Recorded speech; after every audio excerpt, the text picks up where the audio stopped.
Hey everyone, it's QuickyBaby and welcome back to World of Tanks. And today we have the pleasure of watching SpiketheDragon, who represents the North American server, playing in the Tier 8 British Premium Medium Tank. It is the Centurion 5-1. And I can tell you, ladies and gentlemen, that this game absolutely had my heart in my mouth throughout the entirety, especially to the latter part. What Spike is going to be able to do here is simply preposterous. I don't think anyone would ever claim that the British Tier 8 medium tanks are the most competitive vehicles.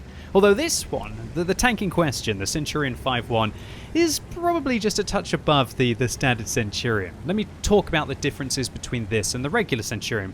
Everybody knows that the Tier 8 Centurion has absolutely awful hull armor in the regular British tech tree. Its frontal hull armor is basically a big box that everything's going to be able to go through. Luckily, the Centurion 5-1, as you can see, has got a big old welded plate on the front of the vehicle, and that bumps up the tank's frontal protection to 120.7 millimeters. So that means that if you expose your upper hull when you're using your gun depression, yeah, the armor on this tank is pretty darn good against equal tier tanks, and it's really going to take tier 9 or tier 10 guns before they start to challenge it if you're using that gun depression. And so this allows the Centurion 5-1 to just be so much more flexible than its standard British counterpart. It also has an advantage with regards to the dispersion values that the vehicle has, both when moving, when turning the tank, and also when turning the turret. And also, on top of that, it's got a power to weight ratio advantage. Now, the only areas that this tank is worse than its standard tier 8 counterpart is that it's actually got worse traverse speed, and it's also got slightly worse hit points, and also, I should have added that it's got a more damageable engine, and it's also going to have less health when the engine is fully repaired. That's really, you know when Wargaming are effectively kind of really trying to do everything they possibly can to justify just making their premium tanks better than their tier 8 counterparts, right? We're talking about engine health, we're talking about 50 hit points, and we're talking about a tiny little bit of a difference in the rate that this tank can traverse. And I would definitely sacrifice all of those things to be able to gain the upper hull and the extra dispersion values that this vehicle has when it's turning and when it's moving, because that can just mean that you have to aim less, you have to expose your armor less, and you can be shooting more. And that's what SpiketheDragon is going to be doing so well inside this game. He's got his tank into a perfect position. He's here on live oaks, and there's no artillery on the enemy team. And when there's no artillery on the enemy team, when you're in your hull down vehicles like this one, then you can feel all the more confident. And I tell you what, that is a big boost of confidence right there. The fact that the Centurion 5-1 turret just absorbed a shell from the tier 9 American turreted tank destroyer. That T-30 carries a 155mm main armament with nearly 280mm of penetration. Goodness gracious, that would have definitely changed the outcome of this game if Spike had been penetrated by that 750 alpha damage shell. But he wasn't, and he bounces again, my lord! Centurion looks like it's a pretty darn solid tank when it's hull down. It's just a shame that racing into position with this vehicle, if you can consider 50 kilometers an hour capable of racing into position, really does kind of expose the tank. And it's the side hull armor, it's the fact that the tank is a very large target, easy to hit for artillery, or even easy to hit when you're trying to advance into position. But look at this turret armor. Spike is doing a great job. He's exposing only his turret, or he's only exposing his upper hull when it's well angled, and so he's bounced 2,600 damage already while dealing 1,400 damage. And whoa, contender pops up. An American tier 8 Pershing, a super Pershing actually, has gone right in front. And now Spike is going to do some great work here. He's baiting with his turret. He wants to bait the shell from the Super Pershing, and then he shoots him in the tracks. Just beautiful work here. This is textbook World of Tanks. Using your armor to be able to block your opponent, and then exposing yourself while they're reloading to be able to just lock down their tracks and hold them in position. Beautiful stuff, Spike. I really like what you did here, and you took advantage of the preferential matchmaking premium, and whoa, even without a repaired gun there, you're still able to snipe into the top of the turret. A little bit lucky there. Would have definitely recommended you use the repair kit before you fired, but who knows as to when you're going to lose your tracks or you're going to lose your ammo rack in a vehicle like this, so you can see why maybe Spike was deciding to save the repair kit. For all I know, they've got armor on this tank, and armor, of course, a very rare gunner skill that would be able to increase the efficiency of the gun even when it's broken.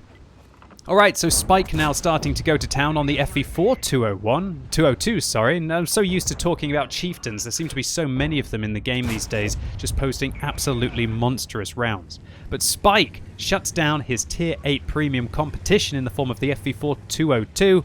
And there you go, securing his second kill and 3,400 damage and blocking 3,880. Outrageous work there. Great position. Got a crossfire there. It's just so important with what Spike did. The fact that Spike was able to get right into the corner meant that the opponents were having to turn their turret to his team, who were located around here, and turn their turrets towards him, who is located around here. Consequently, that allowed both groups of players to be able to get more effective damage into the side of the enemy's turrets, and that's really how you've got to play things, just increasing the different positions and the angles that you have on your opponents. And that's the purpose of a medium tank, right? Otherwise you might as well be playing heavy. Alright, so SpiketheDragon, even though they have punched well above their weight here, and I would consider this to have already been a great game for a tier 8, there are still 7 tanks on the enemy team to deal with, and Spike is well, not alone with 4 other players, not alone yet, but we'll have to see whether that's going to be the case. Spoilers, as the title might have shown that a little bit, right? Okay, so the 53 TP trying to fight off with the 25-2. Surely the 53 TP should be able to murder that tier 7 American turreted tank destroyer, but Spike, oh gosh, that's a Borsig. Oh, that felt like a big shell, but we can see at the length of the barrel of the Rheinmetall Borsig Waffenträger that he's actually using the 128mm caliber gun. Maybe Spike noticed that, maybe he'll use that information later on. But unfortunately for him, the 25-2 puts a round right into the back of his tank, lowering his hit points down to 866. Spike falls back, gets his tank along a ridgeline again, and unfortunately he's not able to help the 53 TP for very much longer, as the Super Hellcat also finishes off the T29, and Spike turns around there for a second to see that the Pershing on full hit points is going to be rapidly approaching him. Now, deciding that he doesn't want to allow himself and also his medium tank, the Type 61, to get flanked, Spike is going to take it upon himself to have to go and fight a full health tier 8 equal tier and equal type opponent. Alright, so the Super Hellcat, the tank that took out the T29. Spike puts a great round into the top of the Super Hellcat there, lowering their hit points to 307. There's still not going to be a one-shot for the 20-pounder that this British medium tank has and the 230 alpha damage that it will be dealing. He'll have to roll. It's not even actually possible, I don't think, for the 25% to roll that high. But luckily, Spike now, second round in, bounces the T29. Unfortunately, the 53 has fallen. The T29, using the 90mm gun, clearly, with APCR rounds there, puts in a second round into Spike's tank. Now down to 628 hit points against a full health Pershing. Spike puts in his second round, and now down to 1,000 hit points. That Pershing is starting to look a little bit more vulnerable. So much more vulnerable that the Pershing actually decides to give up the terrain to Spike here. And with the Type 61 falling, we now find that Spike is in a 1 versus 5 situation. Now he knows exactly what he has to do. He's about to get swarmed. He has to attack. This is his only chance to win. It's aggressive, but when your hand is forced in a situation like this, it's all you can do. He locks down the track of the Pershing, gets behind him where the Pershing's gun depression will be slightly worse, and goes to town on the back of the vehicle, while only exposing his decent upper hull and his turret armor. Just absolutely beautiful work here by Spike. This is unbelievable. Most tier 9 and tier 10 tanks have got the DPM to be able to cut down tanks quickly. What I love about this game is tier 8 medium tanks don't have great DPM, but they've got decent hit points. These are long, crunching engagements, and Spike is having to fight off full health vehicles at every turn here, with a T25-2 on his right, a Renegade on the left. Who does he deal with first? Probably the T25-2. Will he find a shot in there right into the top of the turret? But the Renegade puts a shot in, now lowering Spike's hit points to 52. He's a one-shot even for high explosive rounds, but luckily he doesn't have the alpha damage advantage, but he has the rate of fire advantage over the Renegade, shutting him down, and now turning his 1 versus 5 into a 1 versus 2. What a round. 5,800 damage for a medium tank. And oh dear, Spike, there is a Borsig right there. Oh, that was lucky, my friend. You were incredibly lucky that the Borsig didn't manage to get you there. Look at that. Look at that. Spike panicking, looking to the left, looking at the right.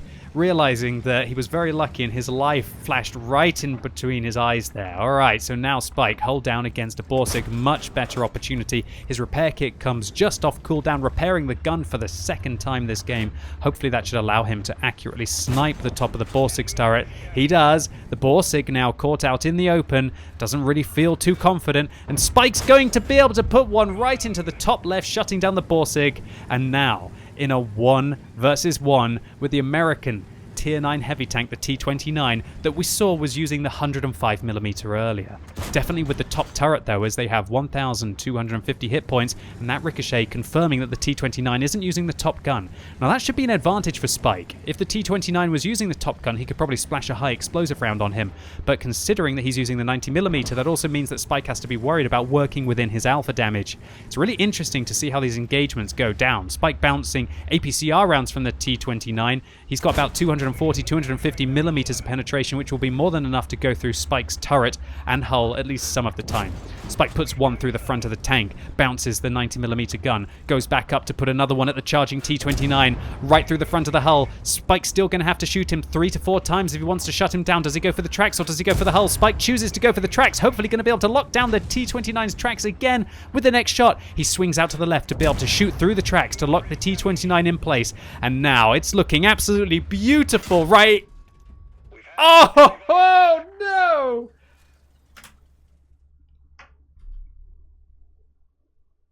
Oh my goodness. Ladies and gentlemen of YouTube, I'm sorry to do it to you. That was possibly the biggest heartbreak that I have seen of 2019. My lord, when I watched this for the first time, it was truly painful. The T-29 raising his gun victorious above the wreck of SpiketheDragon. That undergunned Tier 7 American heavy tank was more than enough to deal with the Centurion's turret armor, at least finally. I can't believe this one, Spike. I'm sorry, YouTube. I know a lot of you are going to be disappointed about this one, but it doesn't really change that Spike played a phenomenal round here, showcasing just awareness, apart from against the Borsig, to be able to know what is the right thing to do in the situation, seeing the Super Hellcat and the Pershing coming in behind, realizing I have to attack the Pershing, get up behind, deal with that tank, deal with 3 more tanks as they come, and set myself up for a 1 versus 1 situation. It was a beautiful game, and one that I can get very emotionally involved, and I was rooting for Spike all the way. And furthermore, when I put all of this 1 versus 5 in the title, I gotta keep you on your toes, right? I always let you know that we don't know whether it's actually going to be the one that everybody wants, the Colabanos medal, or not. And I gotta throw in a few heartbreaks in there for good measure. So this was an ace tanker, a cool headed medal for ricocheting 10 rounds in a row, a high caliber medal for that 7,200 damage, and a top gun for the 6 kills. What a shame that the T-29 off-track warrior on the enemy team shut SpiketheDragon down, otherwise this would have been a Radley Walters medal in addition. Just look at those credits. With or without a premium account, a very decent round indeed. So SpiketheDragon, commiserations to you. Thank you so much for uploading this on the WOT Replays website, and also for putting my name in the title to get my attention. My heart goes out to you, my friend. I believe this is possibly the biggest heartbreak of 2019 that I saw. You played phenomenally, and the only thing is you just stopped rolling 6s by the end of it, right? And so I hope all of you out there enjoyed this video. If you did, give it a thumbs up, but if you hated it, give it a thumbs down. And if you're watching this video as it's released on Sunday, it's time for another World of Tanks Tech Tree Showcase on twitch.tv/QuickyBaby. And yeah, this week, I kind of maybe fixed the results a little bit. The mouse has won with 155 votes. And so come along right now as I play up to the Tier 10 German Super Heavy, the one-of-a-kind heaviest tank in the game. It's the mouse. And today, as always, I'm going to be starting at Tier 1 and making my way up there so you can see how the entire tech tree plays out. If you already have the tanks, maybe pick up a few tips and tricks. And if you've not got any of the vehicles, well, you can see what the pathway is towards getting the heaviest tank in the game. And so I'm really looking forward to seeing as many of you as possible right now on twitch.tv/QuickyBaby. And as always, thank you so much for watching. You've been epic, and hopefully I'll see you soon.